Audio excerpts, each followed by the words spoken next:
ਚਰਨ ਕੌਰ ਬੈਠੀ ਆਪਣੇ ਕਮਰੇ ਵਿੱਚ ਰੋਟੀ ਖਾ ਰਹੀ ਸੀ ਤੇ ਉਸ ਦੀ ਨੂੰਹ ਬੈਠੀ ਫੋਨ ਚਲਾ ਰਹੀ ਸੀ। ਉਹਨੇ ਆਪਣੀ ਨੂੰਹ ਨੂੰ ਆਵਾਜ਼ ਮਾਰੀ ਕਿ ਧੀਏ, ਰੋਟੀਆਂ ਬਹੁਤ ਠੰਡੀਆਂ ਹੋ ਗਈਆਂ, ਤੂੰ ਮੇਰੇ ਲਈ ਇਹਨਾਂ ਨੂੰ ਗਰਮ ਕਰ ਦੇ। ਮੇਰੇ ਤੋਂ ਇਹ ਰੋਟੀ ਚੱਬੀ ਨਹੀਂ ਜਾਂਦੀ, ਢਿੱਡ ਦੁਖਣ ਲੱਗ ਜਾਂਦਾ ਤੇ ਗੈਸ ਬਣ ਜਾਂਦੀ ਹੈ। ਨੂੰਹ ਨੇ ਗੁੱਸੇ ਵਿੱਚ ਕਿਹਾ, ਜਿਹੜੀ ਰੋਟੀ ਦਿੱਤੀ ਹੈ ਚੁੱਪਚਾਪ ਖਾ ਲੈ, ਮੈਂ ਤੇਰੀ ਨੌਕਰ ਨਹੀਂ ਲੱਗੀ। ਜੇ ਰੋਟੀ ਚੰਗੀ ਨਹੀਂ ਲੱਗਦੀ ਤਾਂ ਆਪ ਬਣਾ ਲੈ, ਮੇਰੇ ਵੱਸ ਦਾ ਨਹੀਂ ਹੈਗਾ ਤੈਨੂੰ ਗਰਮ ਗਰਮ ਰੋਟੀਆਂ ਬਣਾ ਕੇ ਦੇਵਾਂ। ਚਰਨ ਕੌਰ ਬੋਲੀ, ਧੀਏ ਗੁੱਸਾ ਕਿਉਂ ਕਰਦੀ ਐ? ਮੈਂ ਤਾਂ ਬਸ ਇਹੀ ਕਹਿ ਰਹੀ ਸੀ ਕਿ ਦੋ ਰੋਟੀਆਂ ਬਣਾ ਦਿੰਦੀ ਤਾਂ ਚੰਗਾ ਹੁੰਦਾ। ਬੁਢਾਪੇ ਵਿੱਚ ਠੰਡੀ ਰੋਟੀ ਨਹੀਂ ਖਾਧੀ ਜਾਂਦੀ। ਪਰ ਤੂੰ ਇਹ ਗੱਲ ਨਹੀਂ ਸਮਝਦੀ। ਚਰਨ ਕੌਰ ਦਾ ਇੰਨਾ ਹੀ ਕਹਿਣਾ ਸੀ ਕਿ ਉਸ ਦੀ ਨੂੰਹ ਨੂੰ ਗੁੱਸਾ ਆ ਗਿਆ ਅਤੇ ਉਸ ਨੇ ਆਪਣੇ ਪੈਰ ਤੋਂ ਚੱਪਲ ਕੱਢੀ ਤੇ ਚਰਨ ਕੌਰ ਦੇ ਵੱਲ ਸੁੱਟੀ। ਚਰਨ ਕੌਰ ਇੱਕ ਪਾਸੇ ਹੋ ਗਈ ਤੇ ਚੱਪਲ ਇੱਕ ਪਾਸੇ ਗਿਰ ਗਈ। ਉਹ ਬਾਲ-ਬਾਲ ਬਚ ਗਈ, ਪਰ ਇਹ ਗੱਲ ਉਸ ਦੇ ਦਿਲ ਵਿੱਚ ਲੱਗ ਗਈ ਸੀ। ਚਰਨ ਕੌਰ ਦੇ ਹੱਥੋਂ ਰੋਟੀ ਦੀ ਬੁਰਕੀ ਗਿਰ ਗਈ ਤੇ ਉਹ ਕੰਧ ਦੇ ਨਾਲ ਲੱਗ ਕੇ ਬੈਠ ਗਈ। ਉਸ ਦੇ ਮੂੰਹ ਵਿੱਚੋਂ ਇੱਕ ਸ਼ਬਦ ਨਾ ਨਿਕਲਿਆ। ਨੂੰਹ ਦੀ ਅਜਿਹੀ ਹਰਕਤ ਨਾਲ ਉਹ ਡਰ ਗਈ ਸੀ। ਉਸ ਦਿਨ ਉਹ ਪੂਰਾ ਦਿਨ ਕਮਰੇ ਵਿੱਚੋਂ ਬਾਹਰ ਨਹੀਂ ਨਿਕਲੀ ਤੇ ਸਾਂਝ ਨੂੰ ਆਪਣੇ ਬਿਸਤਰੇ ਤੇ ਬਿਨਾਂ ਕੁਝ ਖਾਏ ਹੀ ਜਾ ਕੇ ਸੌਂ ਗਈ। ਉਸ ਦੀਆਂ ਅੱਖਾਂ ਵਿੱਚ ਹੰਝੂ ਆ ਰਹੇ ਸੀ ਤੇ ਸੋਚ ਰਹੀ ਸੀ ਕਿ ਉਸ ਦੀ ਨੂੰਹ ਨੇ ਉਸ ਦੇ ਨਾਲ ਕਿੰਨਾ ਗਲਤ ਵਰਤਾਓ ਕੀਤਾ, ਜਿਸ ਦੀ ਉਹਨੇ ਕਦੀ ਕਲਪਨਾ ਵੀ ਨਹੀਂ ਕੀਤੀ ਸੀ। ਹਾਲੇ ਤਾਂ ਉਸਦੇ ਘਰਵਾਲੇ ਨੂੰ ਗੁਜ਼ਰੇ 4 ਮਹੀਨੇ ਵੀ ਨਹੀਂ ਹੋਏ ਸੀ ਤੇ ਉਹ ਆਪਣੇ ਘਰਵਾਲੇ ਦੇ ਦੁੱਖ ਚੋਂ ਬਾਹਰ ਵੀ ਨਹੀਂ ਆਈ ਸੀ ਅਤੇ ਅੱਜ ਨੂੰਹ ਨੇ ਉਸ ਨਾਲ ਇੰਨੀ ਵੱਡੀ ਹਰਕਤ ਕੀਤੀ। ਉਸ ਵੱਲ ਚੱਪਲ ਚੁੱਕ ਕੇ ਮਾਰੀ। ਉਹ ਇਹੀ ਸੋਚ ਕੇ ਬਾਰ-ਬਾਰ ਰੋ ਰਹੀ ਸੀ ਤੇ ਉਸ ਦਾ ਦਿਲ ਸੀ ਕਿ ਧਰਤੀ ਫਟ ਜਾਵੇ ਤੇ ਉਸ ਵਿੱਚ ਸਮਾ ਜਾਵਾਂ। ਉਸ ਨੂੰ ਬਹੁਤ ਦਰਦ ਹੋ ਰਿਹਾ ਸੀ। ਸੋਚਦੀ ਸੀ, ਇਹੀ ਦਿਨ ਦੇਖਣਾ ਬਾਕੀ ਰਹਿ ਗਿਆ ਸੀ। ਪੁੱਤ ਆਪਣੀ ਘਰਵਾਲੀ ਦੇ ਕਹਿਣ ਤੇ ਚੱਲਦਾ। ਜਦੋਂ ਉਸਨੂੰ ਇਸ ਗੱਲ ਬਾਰੇ ਪਤਾ ਲੱਗਿਆ ਤਾਂ ਉਸਨੇ ਆਪਣੀ ਘਰਵਾਲੀ ਨੂੰ ਕੁਝ ਨਾ ਕਿਹਾ, ਉਲਟਾ ਮਾਂ ਨੂੰ ਹੀ ਸੁਣਾ ਦਿੱਤਾ ਕਿ ਤੁਸੀਂ ਕੁਝ ਕਿਹਾ ਹੋਣਾ। ਚਰਨ ਕੌਰ ਆਪਣੇ ਘਰਵਾਲੇ ਨੂੰ ਯਾਦ ਕਰਕੇ ਬਸ ਰੋਈ ਜਾ ਰਹੀ ਸੀ ਤੇ ਕਹਿ ਰਹੀ ਸੀ ਕਿ ਤੁਸੀਂ ਮੈਨੂੰ ਛੱਡ ਕੇ ਕਿਉਂ ਚਲੇ ਗਏ, ਆਪਣੇ ਨਾਲ ਕਿਉਂ ਨਹੀਂ ਲੈ ਗਏ, ਜਾਂ ਫਿਰ ਤੇਰੇ ਬਦਲੇ ਮੈਂ ਚਲੀ ਜਾਂਦੀ। ਘੱਟੋ ਘੱਟ ਇਹ ਦਿਨ ਤਾਂ ਨਾ ਦੇਖਣਾ ਪੈਂਦਾ। ਚਰਨ ਕੌਰ ਸੋਚਦੀ ਕਿ ਜਦੋਂ ਮੈਂ ਇਸ ਘਰ ਵਿੱਚ ਵਿਆਹ ਕੇ ਆਈ ਸੀ, ਉਸ ਸਮੇਂ ਕੀ ਸੀ। ਇਹ ਘਰ ਇੱਕ ਛੋਟਾ ਜਿਹਾ ਮਕਾਨ ਸੀ ਤੇ ਉਹ ਵੀ ਇੱਕ ਕਮਰੇ ਦਾ। ਬਾਕੀ ਸਾਰਾ ਵਿਹੜਾ ਕੱਚਾ ਸੀ। ਉਸ ਵਿੱਚ ਮੱਝਾਂ ਬੰਨੀਆਂ ਰਹਿੰਦੀਆਂ ਸੀ। ਮੇਰੇ 4 ਨਣਦਾਂ ਤੇ ਦਿਓਰ ਸੀ। ਸੱਸ ਸਹੁਰਾ, ਇੱਕ ਪੂਰਾ ਪਰਿਵਾਰ ਸੀ। ਮੇਰੀ ਸੱਸ ਕਿੰਨੀ ਗੁੱਸੇ ਵਾਲੀ ਸੀ। ਸਾਰਾ ਦਿਨ ਸਾਨੂੰ ਕੰਮ ਚਲਾਈ ਰੱਖਦੀ ਸੀ। ਇੱਕ ਕੰਮ ਖਤਮ ਹੁੰਦਾ ਤਾਂ ਦੂਜਾ ਦੱਸ ਦਿੰਦੀ। ਉਹਨਾਂ ਦੇ ਸਾਹਮਣੇ ਬੋਲਣ ਦੀ ਮੇਰੀ ਕਦੇ ਹਿੰਮਤ ਨਾ ਹੁੰਦੀ। ਮੈਨੂੰ ਉਹਨਾਂ ਤੋਂ ਕਿੰਨਾ ਡਰ ਲੱਗਦਾ। ਜੇ ਕੋਈ ਕੰਮ ਖਰਾਬ ਹੋ ਜਾਂਦਾ ਤਾਂ ਇਦਾਂ ਲੱਗਦਾ ਕਿ ਹੁਣ ਕੀ ਬਣੂਗਾ। ਬਹੁਤ ਘਬਰਾਹਟ ਹੁੰਦੀ ਸੀ। ਪੂਰੇ ਘਰ ਦਾ ਕੰਮ ਅੰਦਰ ਤੋਂ ਬਾਹਰ ਤੱਕ ਮੈਂ ਹੀ ਕਰਦੀ ਸੀ। ਮੱਝਾਂ ਨੂੰ ਚਾਰਾ ਪਾਉਣਾ, ਪਾਣੀ ਪਿਆਉਣਾ, ਝਾੜੂ, ਭਾਂਡੇ, ਇੰਨੇ ਸਾਰੇ ਲੋਕਾਂ ਦੇ ਲਈ ਰੋਟੀ ਬਣਾਉਣੀ, ਬੱਚਿਆਂ ਨੂੰ ਪਾਲਣਾ, ਸਾਰਾ ਕੁਝ ਇਕੱਲੇ ਹੀ ਤਾਂ ਕਰਦੀ ਸੀ। ਮੇਰੇ 3 ਮੁੰਡੇ ਸੀ ਤੇ ਇੱਕ ਧੀ। ਸਭ ਦੀ ਪਰਵਰਿਸ਼ ਮੈਂ ਵਧੀਆ ਤਰੀਕੇ ਨਾਲ ਕੀਤੀ। ਸਾਰਾ ਦਿਨ ਕੰਮ ਕਰਦੀ, ਸਾਹ ਲੈਣ ਦਾ ਵੇਲ ਨਹੀਂ ਸੀ ਹੁੰਦਾ। ਉਸ ਦਾ ਘਰਵਾਲਾ ਦੁੱਧ ਦਾ ਕੰਮ ਕਰਦਾ ਸੀ। ਹੌਲੀ-ਹੌਲੀ ਉਹਨਾਂ ਦਾ ਕੰਮ ਵਧੀਆ ਚੱਲਣ ਲੱਗਿਆ ਤੇ ਥੋੜ੍ਹੇ ਹੀ ਸਮੇਂ ਵਿੱਚ ਵਧੀਆ ਪੈਸਾ ਕਮਾਉਣਾ ਸ਼ੁਰੂ ਕਰ ਦਿੱਤਾ ਤੇ ਘਰ ਦਾ ਖਰਚਾ ਚਰਨ ਕੌਰ ਦੁੱਧ ਵੇਚ ਕੇ ਹੀ ਕੱਢ ਲਿਆ ਕਰਦੀ ਸੀ। ਉਹਨਾਂ ਦੀ ਆਰਥਿਕ ਸਥਿਤੀ ਠੀਕ ਹੋ ਗਈ ਸੀ। ਉਸ ਦੇ ਘਰਵਾਲੇ ਦਾ ਰੁਤਬਾ ਪਿੰਡ ਵਿੱਚ ਬਹੁਤ ਸੀ। ਸਾਰੇ ਲੋਕ ਉਸ ਦੀ ਇੱਜ਼ਤ ਕਰਦੇ। ਜਦੋਂ ਉਹਨਾਂ ਦੀ ਆਰਥਿਕ ਸਥਿਤੀ ਚੰਗੀ ਹੋਈ ਤਾਂ ਉਹਨਾਂ ਨੇ ਪਿੰਡ ਵਿੱਚ 2 ਘਰ ਖਰੀਦ ਲਏ, ਕਿਉਂਕਿ ਉਹਨਾਂ ਦੇ 2 ਮੁੰਡੇ ਸੀ। ਇਸ ਹਿਸਾਬ ਨਾਲ ਉਹਨਾਂ ਨੇ ਆਪਣੇ ਘਰ ਵੱਡੇ-ਵੱਡੇ ਬਣਾ ਲਏ। ਚਰਨ ਕੌਰ ਦਾ ਘਰਵਾਲਾ ਬਹੁਤ ਮਿਹਨਤੀ ਤੇ ਇੱਕ ਪੈਸਾ ਬਚਾ ਕੇ ਰੱਖਣ ਵਾਲਾ ਸੀ। ਉਸ ਨੇ ਜ਼ਮੀਨ ਖਰੀਦੀ ਤੇ ਇੱਕ ਬਾਗ ਬਣਾਇਆ ਸੀ। ਘਰ ਵਿੱਚ ਉਸ ਦਾ ਬਹੁਤ ਰੋਹਬ ਸੀ। ਸਾਰੇ ਪਿੰਡ ਵਿੱਚ ਉਸ ਦੀ ਬਹੁਤ ਚੱਲਦੀ। ਕੋਈ ਉਸ ਦੇ ਸਾਹਮਣੇ ਨਹੀਂ ਸੀ ਬੋਲਦਾ। ਜੇ ਉਹ ਕਹਿ ਦਿੰਦਾ ਉਹੀ ਹੁੰਦਾ ਸੀ। ਬਹੁਤ ਸਖਤ ਸੁਭਾਅ ਦਾ ਸੀ, ਪਰ ਅੰਦਰੋਂ ਬਿਲਕੁਲ ਹੀ ਨਰਮ ਦਿਲ ਸੀ। ਹੌਲੀ-ਹੌਲੀ ਉਹਨਾਂ ਨੇ ਆਪਣੇ ਦੋਨਾਂ ਮੁੰਡਿਆਂ ਤੇ ਧੀ ਦਾ ਵਿਆਹ ਕਰ ਦਿੱਤਾ। ਕੁੜੀ ਆਪਣੇ ਸਹੁਰਿਆਂ 'ਚ ਖੁਸ਼ੀ ਸੀ। ਉਹਨੂੰ ਕਿਸੇ ਪ੍ਰਕਾਰ ਦੀ ਕੋਈ ਦਿੱਕਤ ਨਹੀਂ ਸੀ। ਵਿਆਹ ਤੋਂ ਬਾਅਦ ਦੋਨੋਂ ਮੁੰਡੇ ਤੇ ਨੂੰਹਾਂ ਉਹਨਾਂ ਦਾ ਕਹਿਣਾ ਮੰਨਦੇ। ਚਰਨ ਕੌਰ ਦੀ ਵੀ ਬਹੁਤ ਇੱਜ਼ਤ ਕਰਦੇ। ਇੱਕ ਦਿਨ ਚਰਨ ਕੌਰ ਦੇ ਘਰਵਾਲੇ ਨੂੰ ਦਿਲ ਦਾ ਦੌਰਾ ਪੈਣ ਨਾਲ ਉਸ ਦੀ ਮੌਤ ਹੋ ਗਈ। ਏਦਾਂ ਹੋਇਆ ਜਿੱਦਾਂ ਘਰ 'ਚੋਂ ਰੌਣਕ ਹੀ ਚਲੀ ਗਈ ਅਤੇ ਉਸ ਦੇ ਜਾਂਦੇ ਹੀ ਮੁੰਡੇ ਤੇ ਨੂੰਹਾਂ ਆਪਣੀ ਮਨਮਾਨੀ ਕਰਨ ਲੱਗੇ।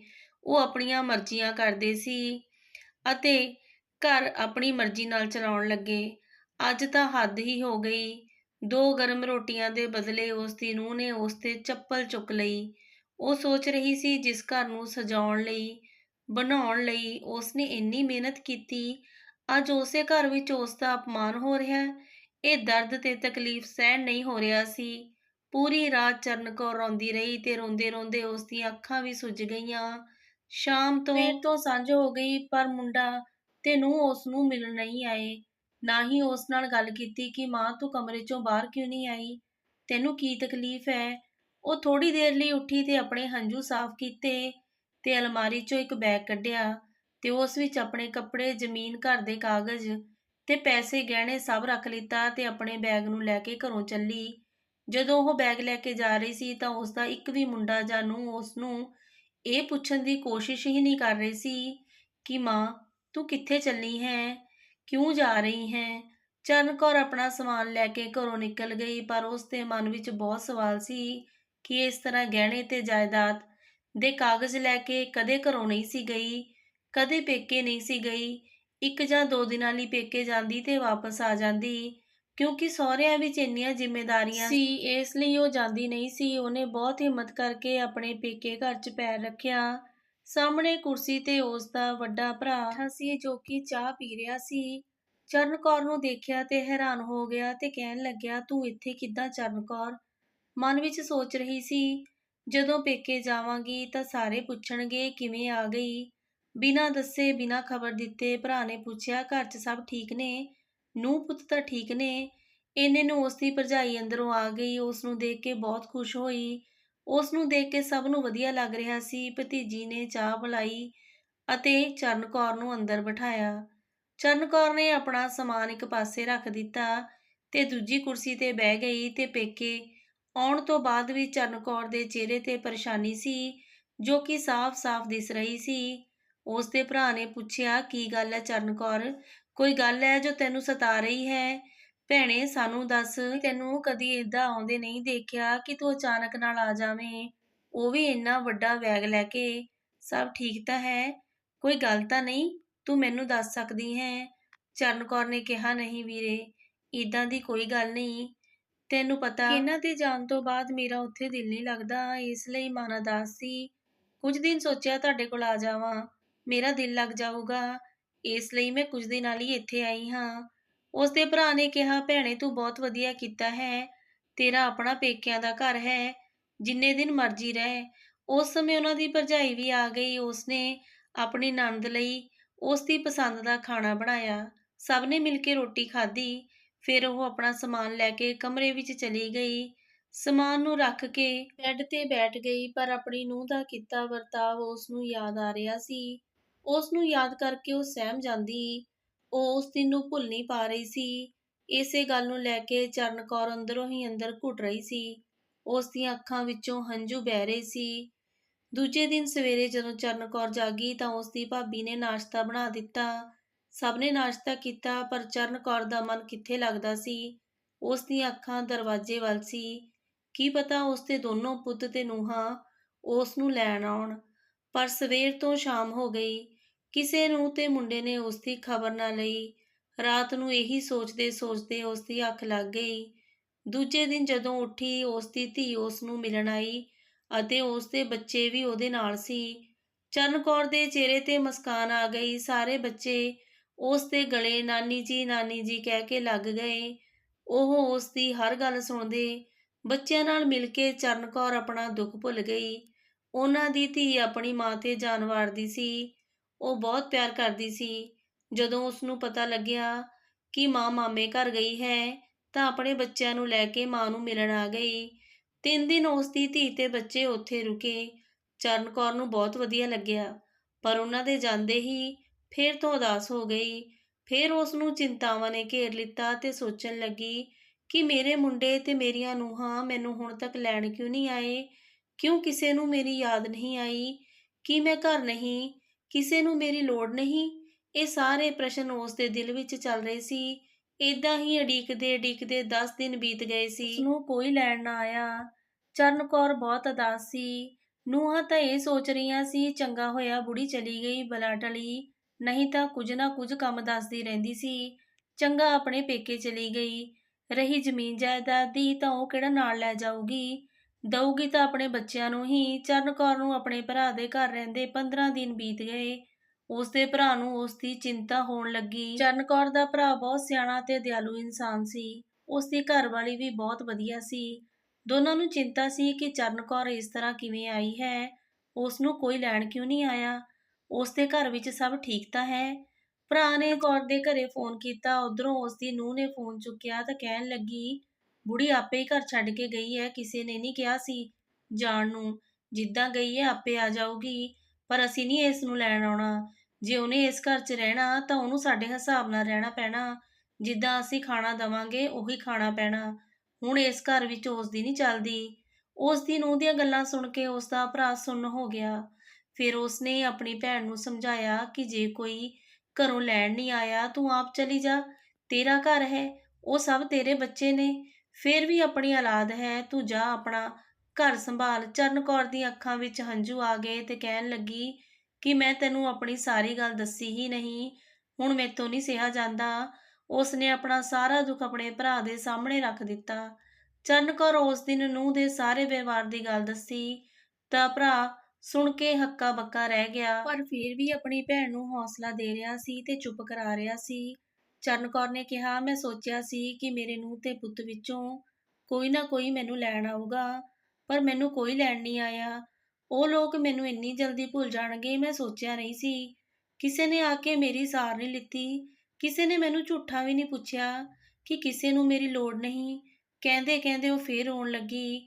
ਜਦ ਚਰਨ ਕੌਰ ਨੇ ਕਿਹਾ ਕਿ ਜਿੰਨਾ ਦਰਦ ਮੈਨੂੰ ਆਪਣੇ ਬੱਚਿਆਂ ਨੂੰ ਜਨਮ ਦਿੰਦੇ ਹੋਇਆ ਸੀ, ਉਸ ਤੋਂ ਜ਼ਿਆਦਾ ਤਾਂ ਮੈਨੂੰ ਹੁਣ ਹੋ ਰਿਹਾ ਹੈ। ਹੁਣ ਮੈਂ ਕੀ ਕਰਾਂ?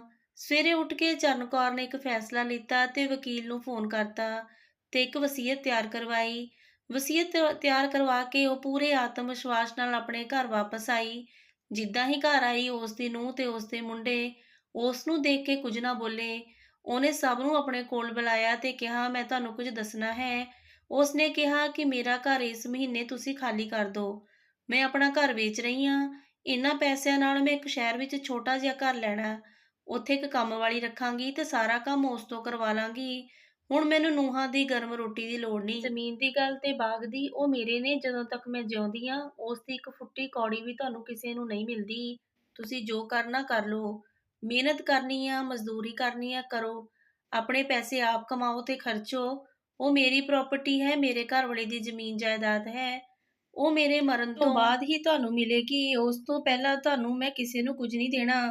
ਉਸ ਦੀਆਂ ਗੱਲਾਂ ਸੁਣ ਕੇ ਦੋਨੋਂ ਮੁੰਡੇ ਤੇ ਨੂੰਹਾਂ ਹੱਕੇ ਬੱਕੇ ਖੜੇ ਰਹਿ ਗਏ। ਉਹਨਾਂ ਦੇ ਪੈਰਾਂ ਹੇਠੋਂ ਤੇ ਉਹ ਜ਼ਮੀਨ ਖਿਸਕ ਗਈ।